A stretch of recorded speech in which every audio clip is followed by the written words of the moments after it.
দোস্ত, তোমার খুঁজতেছি তো। দোস্ত কি অবস্থা কও? কালকে ঈদ। দোস্ত তাহলে কি হয়েছে? আমি মোবাইলে দেখলাম যে সবচাইতে প্রিয় জিনিস নাকি কোরবানি দিলে কোরবানি কবুল হয়। তুই ছাড়া তো আমার প্রিয় কেউ নাই। তো তুই কি করছাস?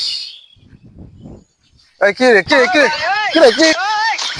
বন্ধু, তুমি যে বলছো প্রিয় বস্তু কোরবানি দেয়া, প্রিয় বস্তু কোরবানি দেয়া বন্ধু না, প্রিয় বস্তু হলো পশু, যেটা মন থেকে তুমি নিজে কোরবানি দিবা, যেটা তোমার গৃহপালিত হইতে পারে, সেটা অনেক কাছের, সেইটাই হলো তোমার প্রিয় বস্তু। মন থেকে কোরবানি দেওয়াটাই হলো সবচেয়ে বড় কথা।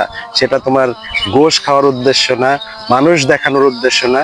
কোরবানি হইতে হবে স্বচ্ছ। আর আমাদের মনের মধ্যে যে পশুত্ব ভাব আছে, সেটা কোরবানি দেওয়াই হলো বড় কথা।